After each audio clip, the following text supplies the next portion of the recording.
नमस्कार, संतोष की रिपोर्ट में आप सबों का स्वागत है और मैं हूं संतोष सिंह।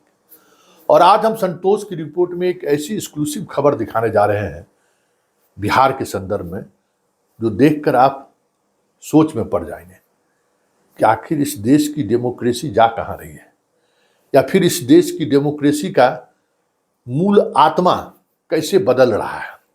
ये सारी चीजें आप इस स्टोरी के सहारे समझ सकते हैं।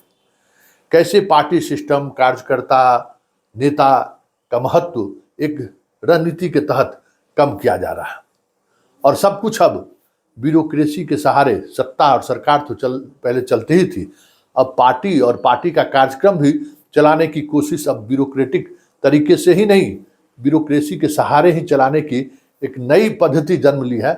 वो हम आज आपको दिखाने जा रहे हैं।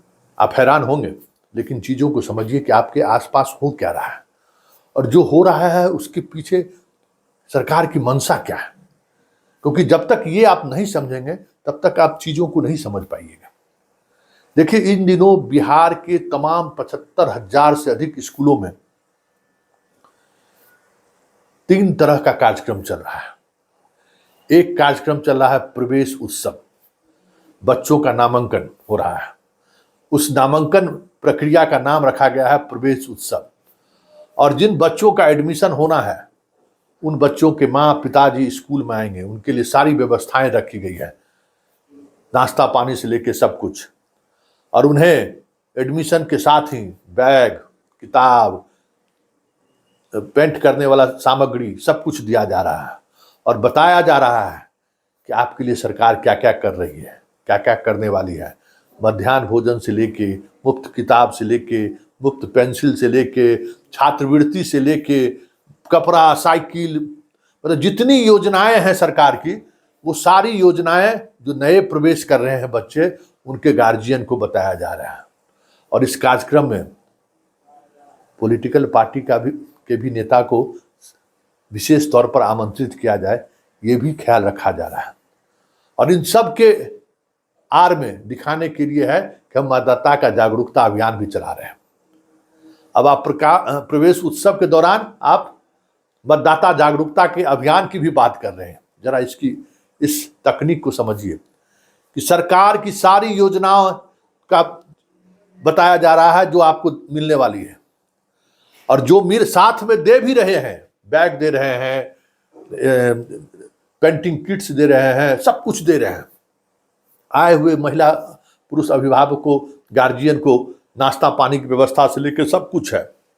और इसके लिए प्रभात फेरी का आयोजन, मतलब जागरूकता के लिए पूरे पोषक क्षेत्र में प्रभात फेरी का आयोजन हो रहा है। पूरा स्कूल को सजाया गया है, जो नए बच्चे आएंगे उनके स्वागत के लिए। पूरा मतलब एक उत्सव का माहौल बनाया गया, और उस उत्सव के माहौल के सहारे नीतीश जी आपके लिए क्या क्या कर रहे हैं ये लोगों को बताया जा रहा है। क्या ये आचार संहिता का उल्लंघन नहीं है? क्या ये चुनाव के समय में इस तरीके से चीजों को रखना वोट को प्रभावित करना नहीं है? बड़ा सवाल है। बात सिर्फ यहीं तक नहीं है, और भी कई कार्यक्रम आयोजित हुए हैं, और हर स्कूल को इसके लिए विशेष तौर पर फंड मुहैया कराया गया है, 10,000 से लेकर 25,000 तक। उसके बाद जो बच्चे 5वीं पास करके मिडिल स्कूल में जा रहे हैं, उनके लिए दीक्षांत समारोह का आयोजन हो रहा है। अब आप समझिए, बड़ा आयोजन की तरह जो बच्चे मिडिल स्कूल से हाई स्कूल में जा रहे हैं, उनके लिए भी उसी तरीके से दीक्षांत समारोह का आयोजन किया जा रहा है। हाई स्कूल से जो इंटरमीडिएट में जा रहे हैं, उनके लिए भी उसी तरीके का आयोजन, और जो 12th पास करके बाहर निकल रहे हैं, उनके लिए भी दीक्षांत समारोह, और एक विशेष तरीके का उन्हें सर्टिफिकेट भी दिया जा रहा है। जैसे प्राइवेट स्कूल में मार्क्स का कॉलम होता है, ठीक उसी तरीके से सब कुछ, मतलब लग रहा है कि अरे वाह, क्या व्यवस्था सरकार के द्वारा की गई है। और ये सब बताया जा रहा है कि इसके पीछे कौन है, कौन खड़ा है इसके पीछे। आज मुख्यमंत्री की वजह से क्या क्या चीजें आप तक पहुंच रही हैं, ये सारा कुछ चल रहा है बिहार के गांव गांव में। मतलब अंतिम, जहां मतदाता का जो अंतिम जगह है, उस जगह तक ये कार्यक्रम हो रहा है। लोग रैली में लगे हुए हैं, भाषण में लगे हुए हैं, और सरकार अपनी योजनाओं के सहारे अपनी पार्टी का प्रचार इस हद तक कर रहे हैं कि देखिए मुख्यमंत्री की वजह से क्या क्या आपको लाभ मिल रहा है। क्या ये वोट को प्रभावित करना नहीं है? इतना ही नहीं, पूरी मशीनरी लगी हुई है शिक्षा विभाग की, पूरी मशीनरी के पाठक से लेके स्कूल का जो डीपीएम से लेके स्कूल का जो सफाई कर्मचारी है, सब लगा हुआ है। मतलब 3 दिनों से आज अंतिम दिन है, मतलब उत्सव का माहौल है। आप सोच नहीं सकते हैं कि किस तरीके से। देखिए ना, बेगूसराय अखबार में तो खबर छपी है कि बीजेपी के नेताओं को बुलाया गया उस कार्यक्रम में। देखिए, मंसूर चक से ये खबर छपी है। और ये खबर छपनी अलग बात है, हर जगह इस तरह की चीजें हुई हैं। गांव में गणमान्य व्यक्ति किसी न किसी पॉलिटिकल पार्टी से जुड़ा रहता ही है, उन लोगों को बुलाइए, उन लोगों से बात करिए, सरकार क्या कर रहा है लोगों को बताइए। तो आरजेडी के लोगों को बुलाने से तो लाभ है नहीं, वो तो सरकार की उपलब्धि क्या गिनाएगा। तो जो सत्ता में लोग हैं उन्हीं को बुलाएगा ना, वो बुलाया जा रहा है, उनके लोगों के द्वारा कहवाया जा रहा है। क्या ये आचार संहिता का उल्लंघन नहीं है?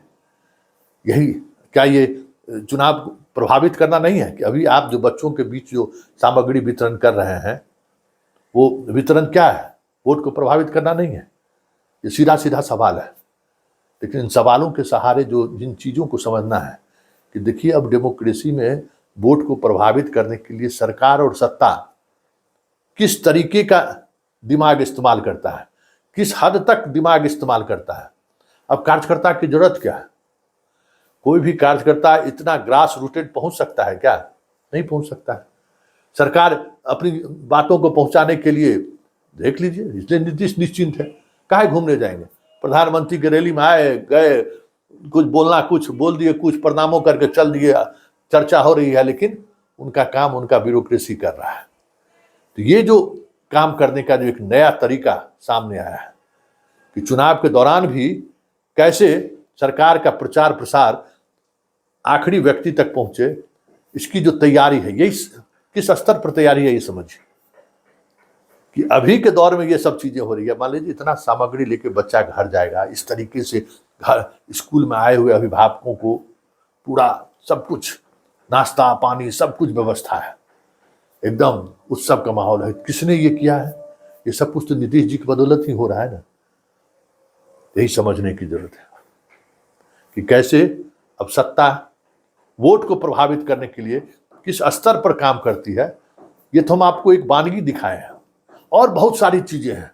जीविका दीदी हैं, इनका जो और टोला मरकज है, टोला सेवक है, मरकज सेवक है, ये सब रोजाना सिर्फ यही काम करता है, कैसे सरकार की योजनाओं का लाभ अभी पहुंचाया जाए और उस लोगों को बताया जाए कि नीतीश के रहते हुए क्या क्या आपको मिल रहा है। यही है मॉडर्न डेमोक्रेसी।